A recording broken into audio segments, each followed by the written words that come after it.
Namaste. We carry forward our discussion on markets, and in this lecture, we'll have a look at elasticity. So, before we begin, let us recap what we had seen in the previous lecture. We saw that there is a market equilibrium, which is defined by the point where the demand and the supply curves meet each other or intersect each other.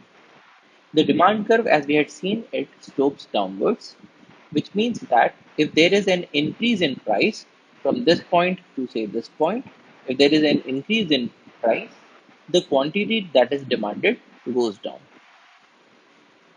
On the other hand, the supply curve is sloping upwards because if there is an increase in price from this point to this point, then the quantity that is supplied increases.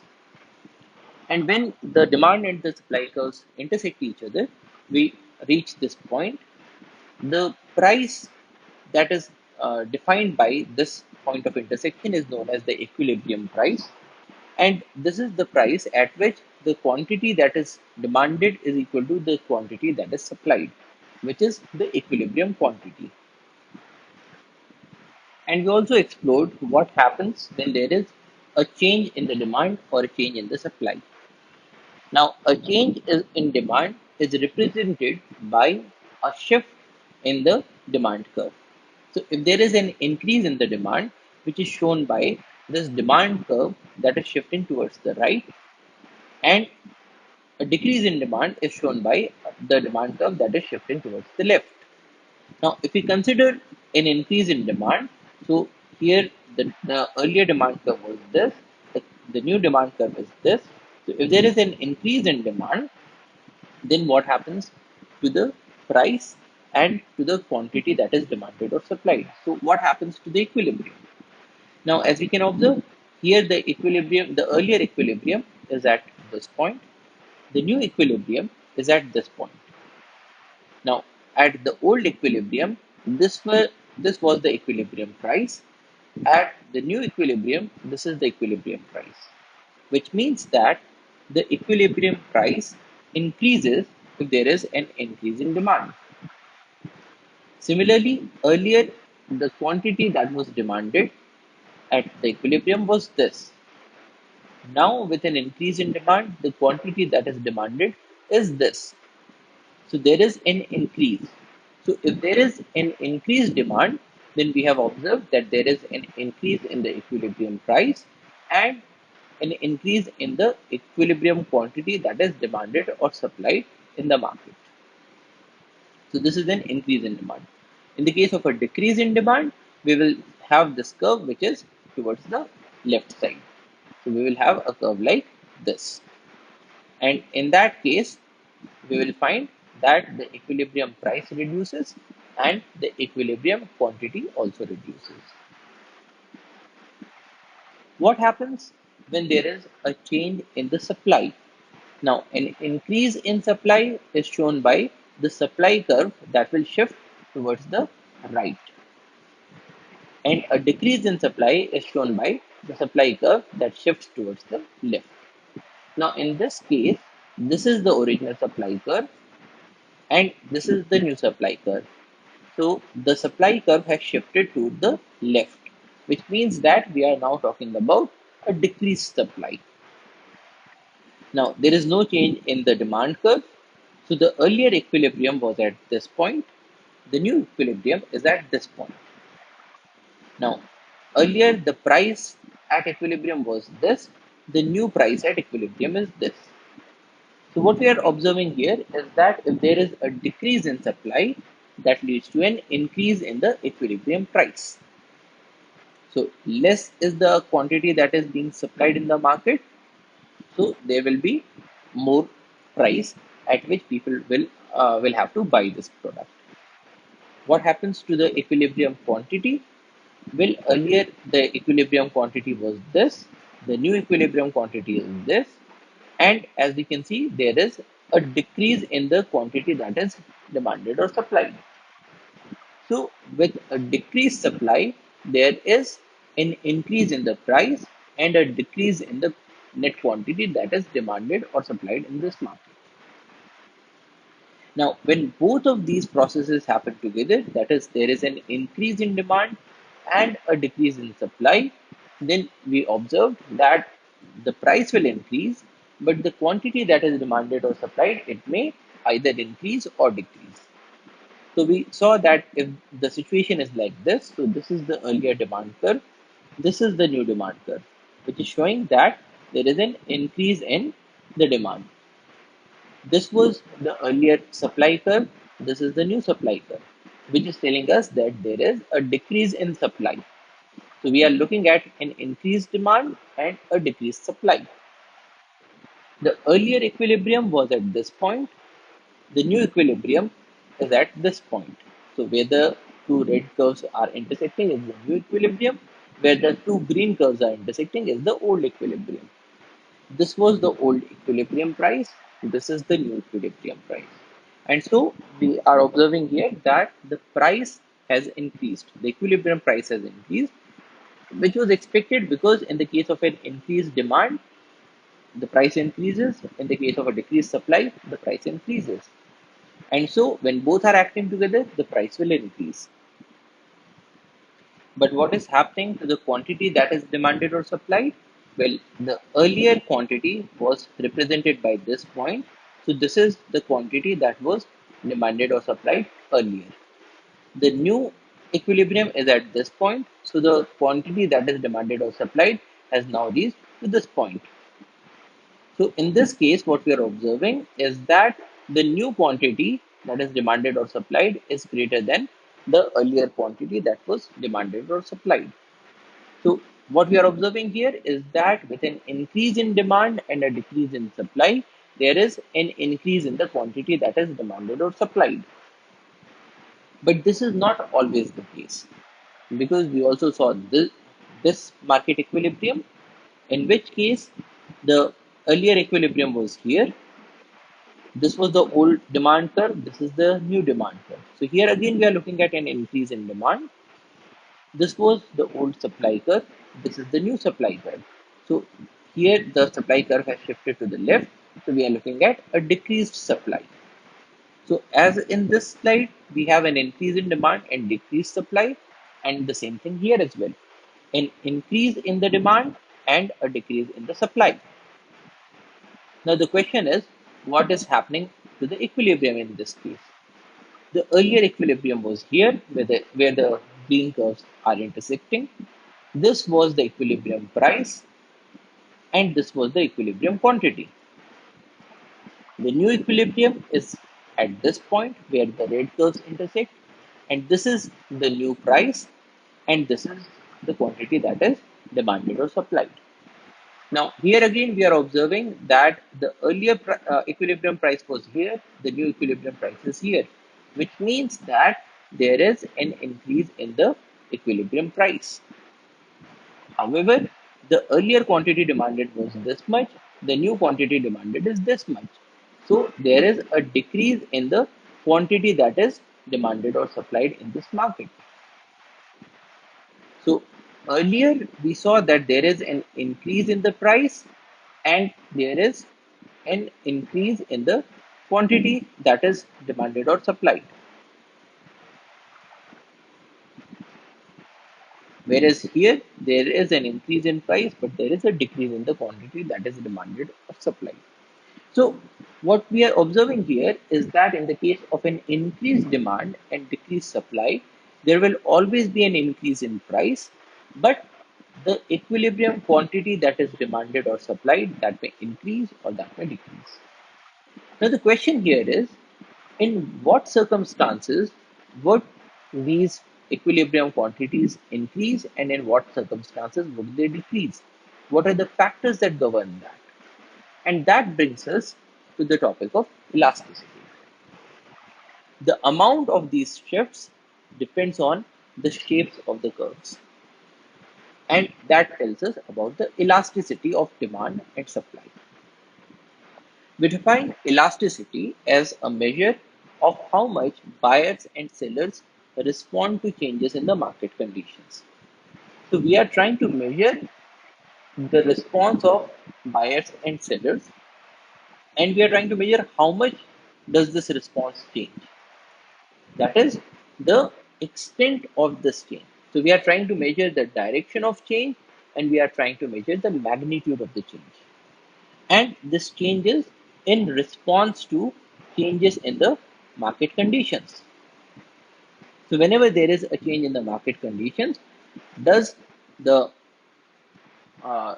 does this demand and supply increase or decrease, and in which direction and by how much is the question.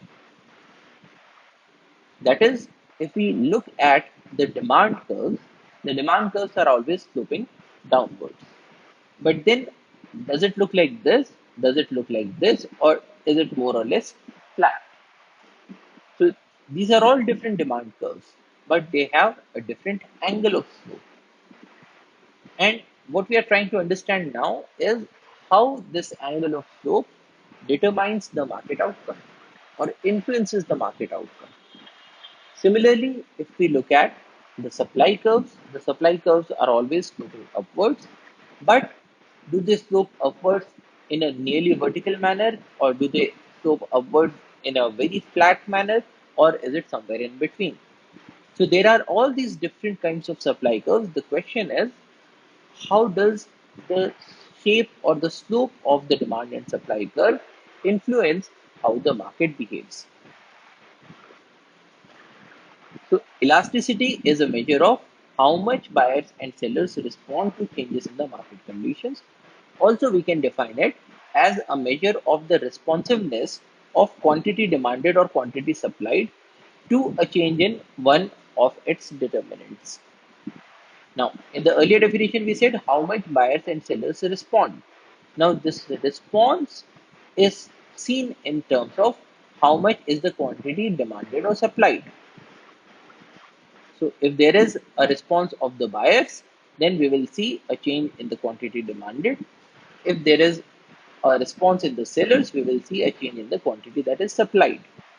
And we are trying to measure what is this response in terms of changes in the market conditions or in terms of changes in the determinants of the quantity demanded or supplied. So this is elasticity. So the question is, we are trying to measure what is the response of the buyers and the sellers. But then, is there a way in which we can quantify this? Because remember, we are trying to measure the change in the direction and we are trying to measure the change in the magnitude. Now, if we wanted to do that, we would require certain formulas. And this is one such formula. The demand and supply can change in response to changes in their determinants. So, what are these determinants? One determinant is price. So, what is the change in the demand curve in response to the price or changes in the price of products? So, for instance, you were buying a rice at 100 rupees a kg. If the price increases to 120 rupees a kg, would you demand more of rice? Would you demand less of rice? And if you do make a change in the demand, what would be the magnitude of this change? That is, if earlier you were buying 30 kgs of rice, and if because of an increase in price, you are reducing your consumption. So, will it reduce from 30 to say 29 kgs, or will it reduce from 30 kgs to 10 kgs? What is the magnitude? So we are looking at what is the direction of change? Is it increasing or is it decreasing? And the magnitude. By how much is it increasing or decreasing? So the price elasticity of demand can be defined as a measure of how much the quantity demanded of a good responds to a change in the price of that good. To remember it easily, you can always remember the example how much the quantity demanded of rice responds to change in the price of rice, and it is computed as the percentage change in quantity demanded divided by the percentage change in the price. So we are saying that there is a change in price and there is a change in the quantity demanded. The price elasticity of demand is percentage change in the quantity demanded. That is, whether you have decreased your consumption, if you say decrease it from 30 kgs to 27 kgs.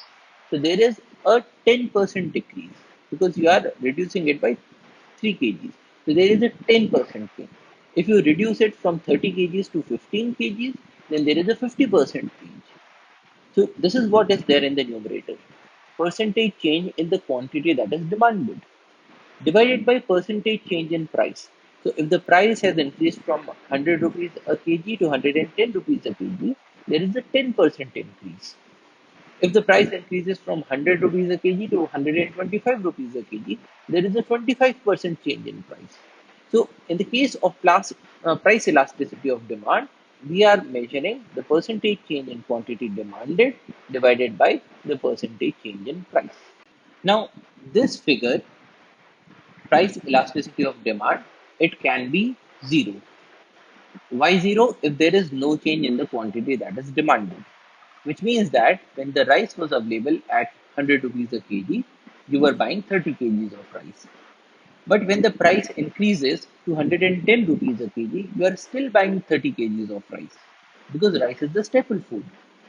So in such a scenario, we will find that there is certain change in the price by 10%, but there is no change in the quantity demanded.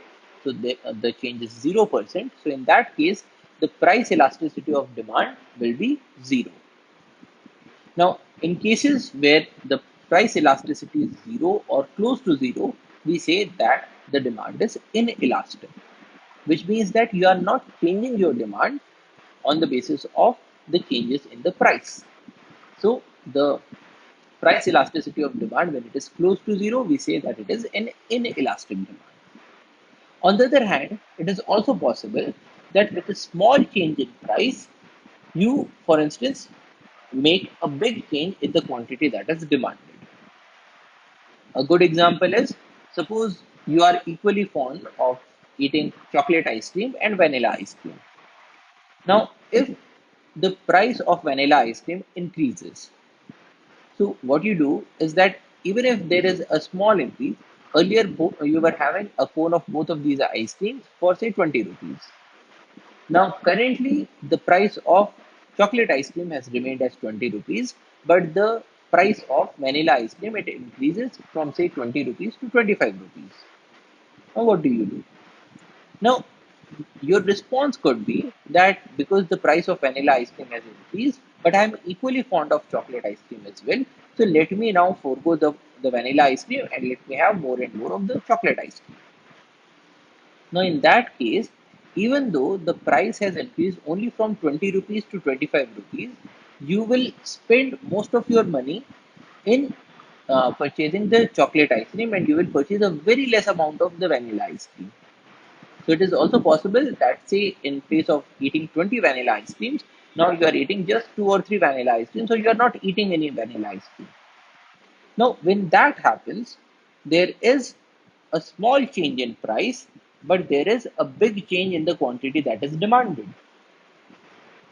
When that happens, we will have a price elasticity of demand which is very large because the numerator is large, the denominator is small. And in that case, we will say that the price elasticity is very much.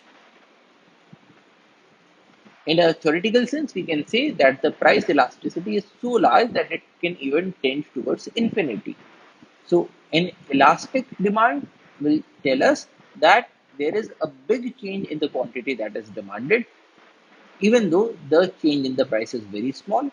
An inelastic demand would say that even if the price increases by a lot, there is hardly any change in the quantity that is demanded.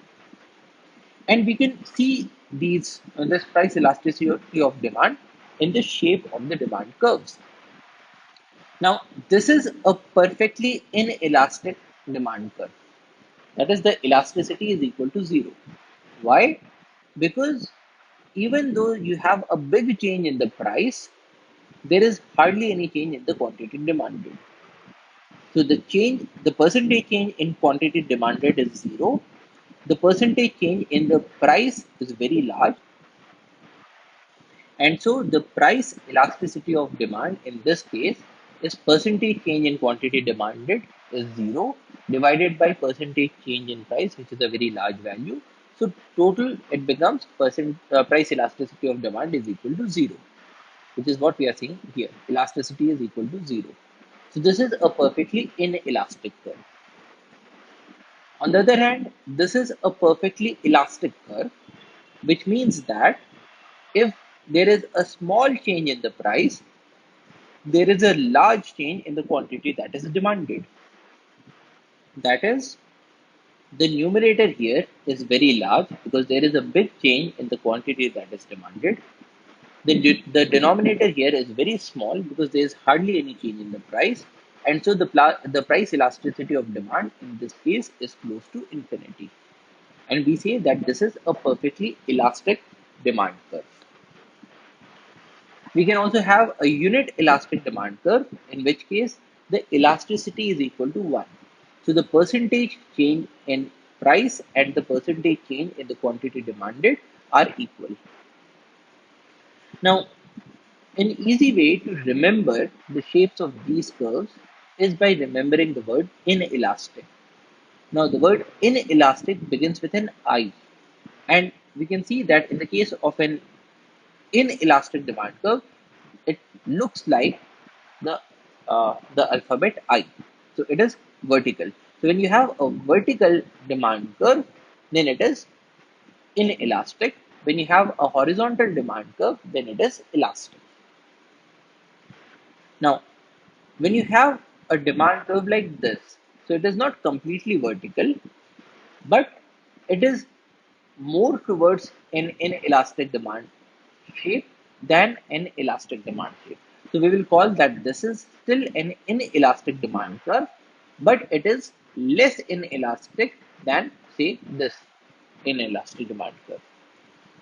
This demand curve, we will say that this is more elastic than this, but it is less elastic than the perfectly elastic demand curve, which is completely horizontal. So these are different price elasticities of demand. Now, what determines whether uh, this demand curve will be vertical or horizontal or something in between? So, what are the determinants of the price elasticity of demand? The first determinant is whether you have close substitutes that are available. If close substitutes are available, the demand will be more elastic, which means that when we say that we will have a more elastic demand, it would mean that there will be a big change in the quantity that is demanded if there is a small change in the price. Now, why would that happen? Because if you have things such as rice and wheat, now rice and wheat are close substitutes. So, in case the price of rice increases, then you can reduce your quantity of rice demanded and you can shift more towards wheat. So in this case, if you have a close substitute that is available, whenever there is a change in price, you can reduce the quantity of that particular product and you can shift to its substitute. Another example is, say, different flavors of ice creams. They are close substitutes. So if the price of one flavor increases, you will shift to another flavor. Or the option of having different flavors of cold drinks. Now, all of these are close substitutes. And so, if you have a close substitute, then the demand becomes more elastic because you have the option of shifting to the substitute if the price increases or decreases. Another determinant is whether the item is a luxury or whether it is a necessity. Now, luxuries have a greater elasticity of demand than necessities because, in the case of necessities, you have to have that item because it is necessary for your survival. So if we talk about a thing such as food, now food will have a pretty inelastic demand curve because even if the price increases, people need to have access to sufficient quantity of food. But if there is a thing such as a luxury item, say ornaments, now if the price of gold increases, it is possible that people will decrease the amount of money that they will put into gold. They will in turn say start to purchase stocks, or they will start to purchase land.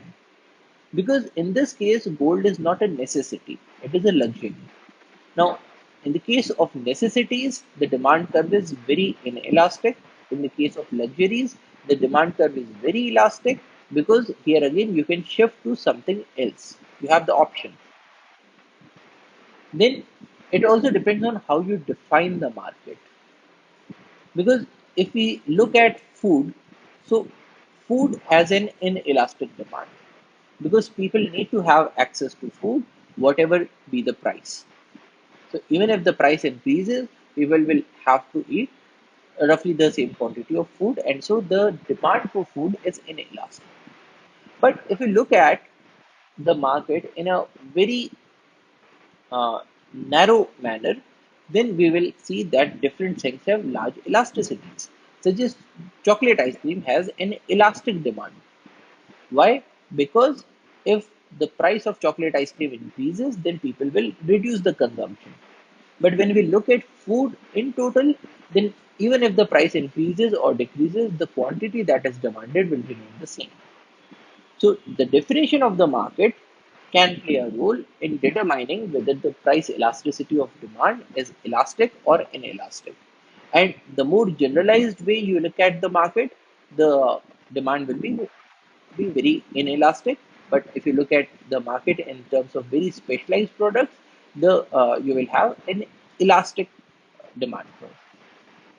This is also true because when you look at specialized items, then there are a number of substitutes that are available, and because of the presence of those substitutes, the demand curve will become more and more elastic. Then another determinant of price elasticity is the time horizon, which is, are you looking at things in a short term or in a long term? Now, elasticity increases over longer time horizons as more substitutes become available. Now, here again, it is the availability of the close substitutes that we are looking at. If you have a close substitute, then probably the demand curve will be more elastic. Now, the question is, how soon will you have these close substitutes? In a short term, it is possible that you will not have access to the closer substitutes because they either do not exist or because they are not available in your market. But on a longer time horizon, people will come up with new inventions, or people will bring closer substitutes from other markets because the price of something has changed in your market. So elasticity increases over longer time horizons as more substitutes become available. Example, when the price of petrol increases, the demand is pretty inelastic in the short term. Why? Because you do not have an alternative for petrol. Because if you have a vehicle which runs on petrol and the price of petrol has increased, but even then you have to travel from point A to point B, so you will have to purchase the same quantity of petrol no matter what the price is. But on a longer time horizon, it is possible that you shift from your vehicle to some other vehicle. Probably you purchase an electric vehicle, in which case, because the price of petrol has increased, you will now start to travel more and more in the electric vehicle. And so you will reduce your consumption of petrol. Now, this is generally not very feasible in the short term, but in the longer term, we can make changes to our lifestyle. We can make changes to the products that we are using. So the demand is pretty inelastic in the short term, but it is very elastic in the long term due to greater availability of more fuel efficient cars or electric cars. So in the long term, you make changes to the items that you are using, and you make changes in a way that you have access to some of the other substitutes. Probably you will shift from a petrol car to a diesel car or a CNG car or an electric vehicle, or maybe to a more fuel efficient vehicle, so that you are able to reduce the quantity of petrol that you are demanding. So the important thing to remember here is that in the short term, the demand curves are generally inelastic, but in the longer time horizons, the demand curves become pretty elastic. Now, similar to the price elasticity of demand, We also have the income elasticity of demand. The income elasticity of demand asks the question that if your income increases, what happens to the demand for a certain good or service? That is, it is a measure of how much the quantity demanded of a good responds to a change in the consumer's income. So, if the income increases or decreases, does it lead to a change in the quantity demanded? And it is computed as the percentage change in quantity demanded divided by the percentage change in income. So very similar to what we saw here. In the case of price elasticity, it was percentage change in quantity demanded divided by the percentage change in price. Here we have percentage change in quantity demanded divided by percentage change in income. Now, there are certain products for which the income elasticity is very close to zero. Things such as food grains. So, for instance, if your income doubles, you are not going to consume double the amount of food grains. You will probably consume only that much amount of food grains that you were having before. So, in things such as food grains, the income elasticity is very less. On the other hand, for luxury goods, the income elasticity is pretty high because if you have more income, then probably you would want to have more number of finer clothes, or you would want to have more number of ice creams, or you would want to go out to watch movies even more. So for things such as going out for a movie, so the product here is the movie ticket. And when the income increases, the demand for the movie ticket increases. When income increases, the demand for ice creams increase. When income increases, the demand for clothes would increase. So there are certain products for which the income elasticity is very high. On the other hand, for things such as necessities, the income elasticity is pretty low. Similarly, we also have the cross price elasticity of demand. Now, in the case of cross price elasticity, it is a measure of how much the quantity demanded of one good responds to a change in the price of another good, computed as the percentage change in the quantity demanded of the first good divided by the percentage change in the price of the second good. Now, in the case of cross price elasticity of demand, the question that we are asking is if the price of one good increases, what is the impact of this increase in price on the demand for another good? So, for instance, if the price of rice increases, will it lead to a change in the demand for wheat? Because when the price of rice increases, people would probably go for consuming less quantity of rice and they will want to have more quantity of wheat because rice and wheat are substitutes. Now, in this case, the question being asked is if there is, say, a 10% increase in the price of rice, what is the percentage change in the demand for wheat? Or similarly, if the price of chocolate ice cream increases, is there a difference in the demand for, say, pineapple ice creams? So, cross price elasticity of demand is the percentage change in quantity demanded of good 1 divided by percentage change in the price of good 2. So, if the price of good 2 changes, what is the impact on the demand for good 1? Is what we are asking in the cross price elasticity of demand. Now, similar to the elasticity of demand, we also have the elasticity of supply. Now, price elasticity of supply, similar to what we had in the case of price elasticity of demand, is a measure of how much the quantity supplied of a good responds to a change in the price of that good, computed again as the percentage change in the quantity supplied divided by the percentage change in price. So, if there is a change in the price of a good, does that impact the quantity that is being supplied in the market? Now, for a number of goods, there will be a change because when the price of mangoes increase, people would want to supply a more number of mangoes to the market. So probably they would even pluck out those mangoes that are not that ripe. Because of an increase in price, they want to maximize their welfare, they want to maximize the profit that they have. If the price of food grains increase, then the sellers would even take out the food grains that they have stockpiled and they would bring that out to the market. Because of an increased price, they would think that okay, let us have a greater amount of profit. Now, the price elasticity of supply is asking the same question. If there is a percentage change in price, what is the percentage change in the quantity that is supplied of a good? And different items may have different price elasticities of supply. We can have a perfectly inelastic supply curve, such as this. Now, in this case, even though there is a big change in the price, there is hardly any difference in the quantity that is being supplied. So, even at this price, the quantity supplied is this much, and even at a higher price, it is this, the quantity supplied is the same.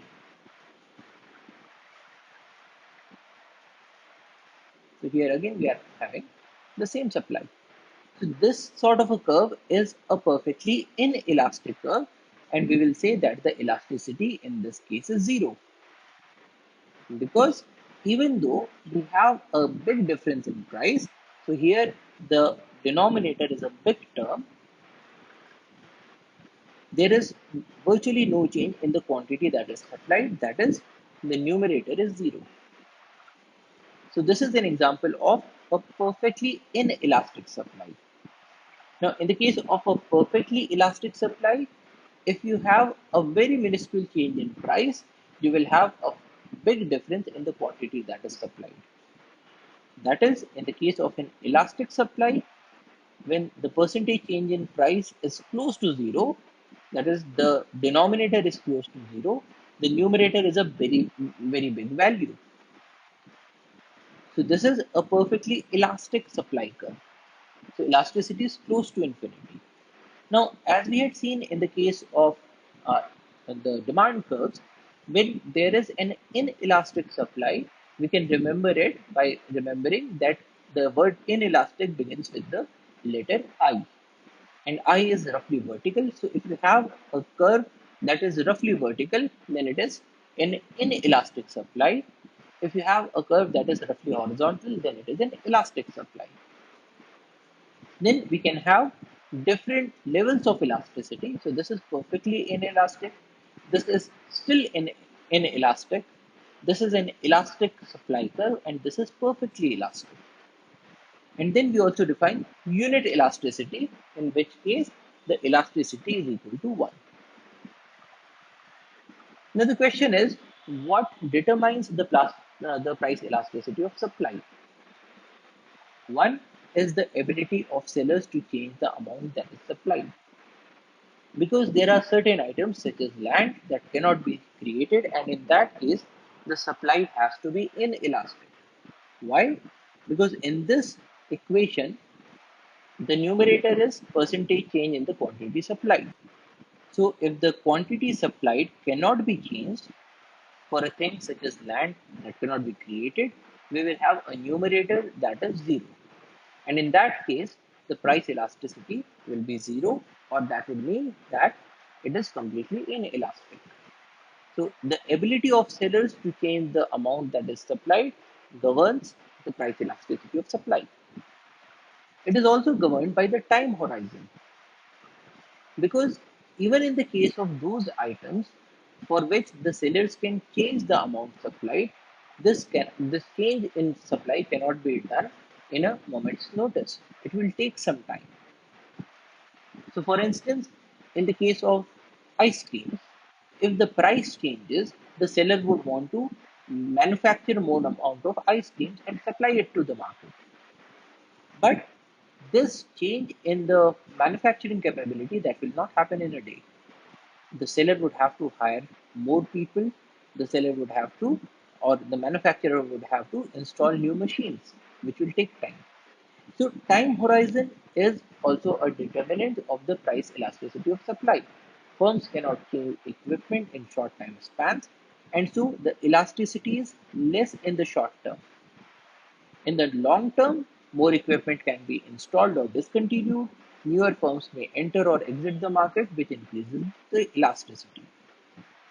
So, in the case of elasticity of supply, there are two things that mostly govern the behavior. One is whether it is possible for a seller to increase the supply or to change the supply, and two, even if it is possible, how long will it take? Now, why are we interested in knowing elasticity? This is because it changes a number of consequences in the market. So, let us look at this application. If there is a bumper harvest, what happens to the amount of revenue that the farmer earns? So, what we are saying here is that earlier there was a fixed supply of food grains by the sellers, or in this case, the agriculturists. Now, if there is a change in the technology that they employ, or if there is a change in the seeds that they use, so they are using now high yielding varieties, and they are able to increase the output by a very large extent. If that happens, will they earn more or will they earn less?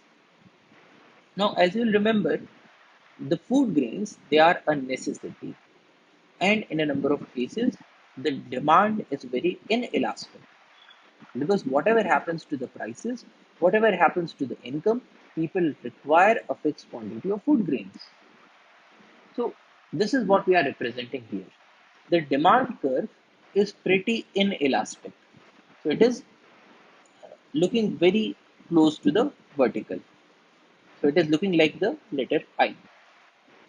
So, the food grains have an inelastic demand. Now, earlier the supply curve was this, and now, because of say a change in technology or shift to high yielding varieties, the new supply curve is the red one. So we are seeing that there is a shift to the right in the case of the supply curves. Now, what happens to the revenue that people would earn? So earlier, the equilibrium was at this point. So this is the demand curve. This is the earlier supply curve. So this is the point of equilibrium. So this is the equilibrium price, and this is the equilibrium quantity that is demanded and supplied. Now the curve, the supply curve has shifted to the right, and now it is intersecting the demand curve at this point. So this is the new equilibrium price, and here you have the new equilibrium quantity that is demanded or supplied.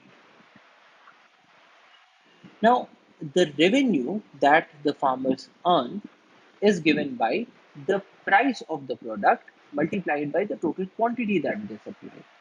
So, if the price increases, the revenue increases. If the total quantity that they supply increases, the revenue increases.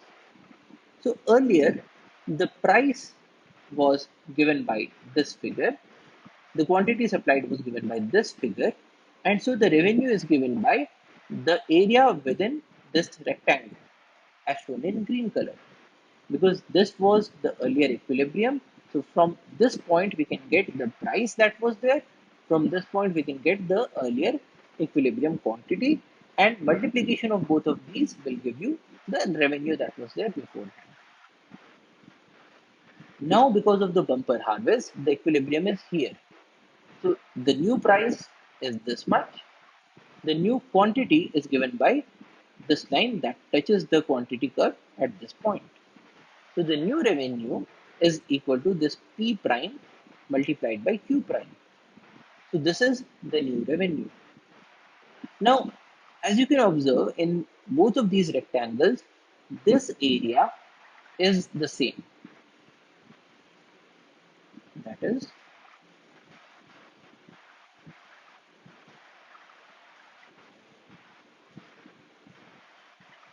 this area is one and the same.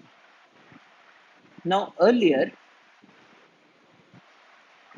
this rectangle was included in the revenue. Now, in the new circumstances, this rectangle is removed and this rectangle is added. Now, as is very evident from this curve, this area in green color is larger than this area in pink color. So what we are observing is that even though the sellers are able to increase the supply, the agriculturalists have probably invested a lot of money into getting the tractors or into getting more equipment or better seeds. So they are doing an investment. But what is happening to the total revenue? When the total revenue is going down. Why? Because the demand curve for food grains is inelastic. So in this case, the result is that a bumper crop is a bad news for a number of farmers because even though they have increased the supply, but there is a decrease in the revenue that these farmers get. So a bumper harvest in this scenario is a bad news for the farmers. Now, in this case, we are considering that the demand for the food grains is inelastic. But in a number of cases, we also observe a differentiation in the market. So it is possible that out of say 1000 farmers that are supplying the food grains, there are only 10 farmers who have shifted from the old supply curve to the new supply curve. So in that case, the total amount of supply in the market would not change by too much. But these individual farmers who have increased the supply or increase the quantity that they are supplying to the market. So in that scenario, it is possible for them to increase their revenue. So for a few farmers, if you have a scenario in which there are only a few farmers who have increased their output, so in that case, because the revenue is equal to the price multiplied by the quantity. So if there is a very little change in the price, and a few farmers are able to increase the queue, in that case, those farmers would be able to increase their revenue. But if a majority of farmers are able to increase the output, in that case, because the demand for food grains is inelastic, the total amount of revenue that these farmers would be earning would go down. So this is one application of elasticity. Another application is concerned with the market power of the sellers. So, if the sellers are able to change the supply or the quantity that they are supplying to the market, how much amount of power do they have? How much is their influence in changing the price of the product? Now, this is an important consideration for things such as petroleum.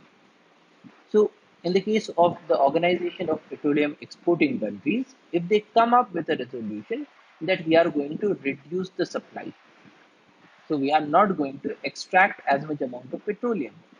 So, in a short term, we always observe that there is a big rise in the price of petrol and diesel. But then, how long does this market power stay? Is what we are now interested in. What we are saying here is that this is the demand curve and this is the supply curve as shown in green color. Now, in this example, the sellers are reducing their supply. So they are shifting the supply curve to the left. So earlier it was this green curve, now it is the red curve. The earlier market equilibrium was at this point. So this is giving us the price and this is giving us the quantity that is demanded or supplied. Now they have shifted it to this point. So this is the new equilibrium price and this is the new equilibrium quantity. Now, if the demand and supply both are inelastic, which means that there is very little change in the quantity demanded or supplied because, say, things are a necessity. So, things such as petrol or diesel are a necessity for the running of the economy. So, in this case, we are observing that the demand curve is pretty much vertical, the supply curve also is pretty much vertical. Now, if such a scenario occurs, the the sellers have a huge amount of market power because If they reduce the supply, the price changes by a very large value. So as we can observe, the price earlier was this, the new price is this. So there is an upward shift in the price of this particular product. So the price increases. So this is telling us the market power that these sellers have. If they reduce the supply, they can change the price that is there in the market. Now, if you will remember when we talked about a perfectly competitive market, it means that the sellers and the buyers should not have the ability or the power to change the prices. But if the demand and supply are inelastic, then the sellers have a great amount of market power. But then this is in the short term. In the long term, what happens is that people may shift their demand curves. So, if the rate of petrol is too high, people would shift to, say, more fuel efficient vehicles, or they will shift to electric vehicles, or they will start using public transport, or they will start doing carpooling. Now, in such a scenario, the demand becomes pretty much elastic because people are now shifting the equipments that they were using. So earlier, their equipments required a great amount of petrol or diesel. The new lifestyle requires a much lesser amount. So now the demand becomes elastic. And an elastic demand is shown by this curve, which is not that much vertical as we were having in this case. So here it is a pretty vertical curve, and in this case, it has become very much flatter. Also, in the long term, the supply also changes because if the price is large, then more and more people would start to extract the oil. So even those oil firms that were not competitive enough in this market because the prices were low and they had a very high um, cost factor of extracting the petroleum, they will now enter into the market. Because again, if you remember a competitive market, it allows a free entry and exit. So now more and more number of uh, extractors would get into the market. And so even the supply curve will become more and more elastic. And an elastic supply curve is shown by this curve, which is now pretty much horizontal. So earlier the curve was having a very great angle, and now this curve is very close to the 0 degrees line. Now, in the long term, when this happens, when you have an elastic demand and an elastic supply, what happens now? Now, again, if the seller tries to reduce the supply, so in this case, the curve is shifting from this green line to the red line. So it is shifting to the left, which means that there is a change in the supply. What happens to the prices now? Now, the earlier equilibrium was this, where the green curves were intersecting. So this was the early price, and this was the quantity that was demanded or supplied. In the new scenario, this is the new equilibrium, and this is the equilibrium price, and this is the equilibrium quantity that is demanded or supplied. Now, as we can observe here, because both the demand and supply are very elastic, there is hardly any change in the equilibrium price. But there is a big change in the quantity that is demanded or supplied when the sellers have reduced the supply into the market. So this small price difference is telling us that now the market power of the sellers is very less. So in the long term, these sellers have a very less amount of market power because the supply and demand curves both become more and more elastic. So what we can make out of this is that the market power of sellers to impact the prices is only in the short run. It's not there in the long run. So in this lecture, we observed that the quantity that is demanded or supplied in a market depends on a number of factors.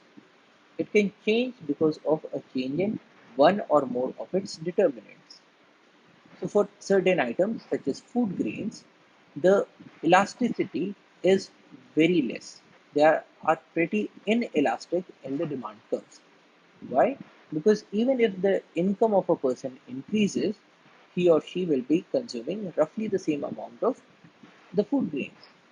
If the price of food grains change, even then the person would be consuming roughly the same amount of food grains. If there is a change in, say, the price of potatoes, even then the people would be consuming roughly the same amount of food grains.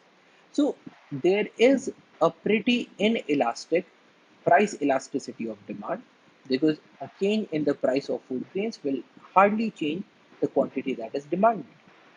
There is a very little income elasticity of demand, because even when a person is having a larger income or a smaller income, there will be hardly any change in the quantity of food grains that they want.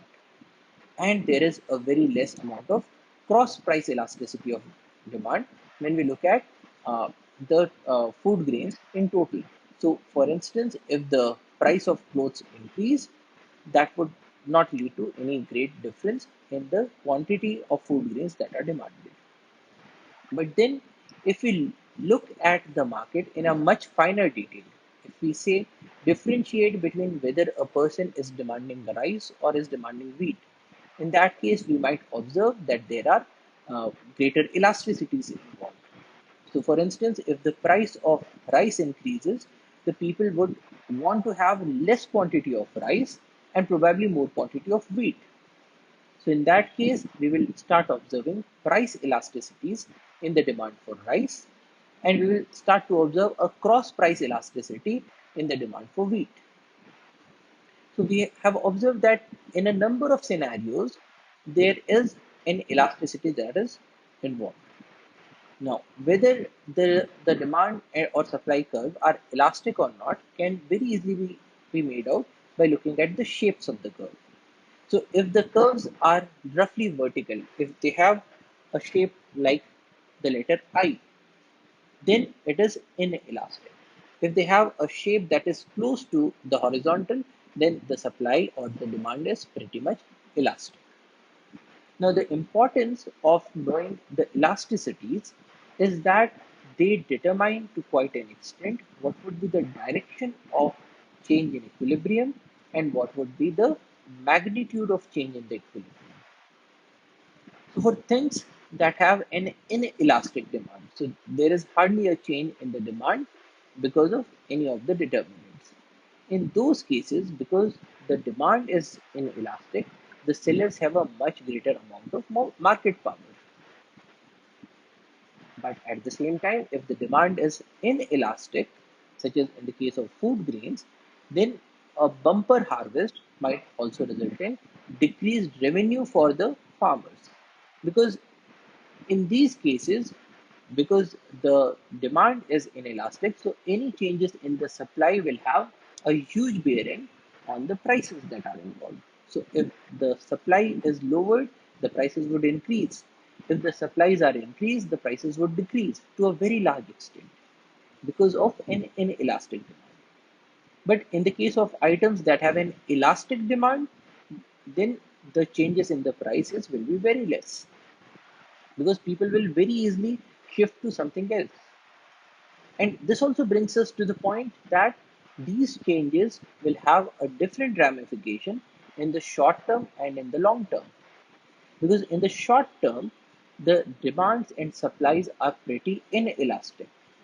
In the long term, more and more sellers can enter or exit from the market. The buyers or uh, the people who are demanding the goods, they might shift to something else. They might go for, say, a better vehicle, or say some other food grains. Now, in the long term, what happens is that the market power of the sellers reduces considerably, because the demand and supply both become elastic. So there is hardly any change in the prices when there is a change in the supplies. So these sorts of ramifications have to be understood, and they will have a very important bearing in how the market reacts. So that's all for today. Thank you for your attention. Jai Hind.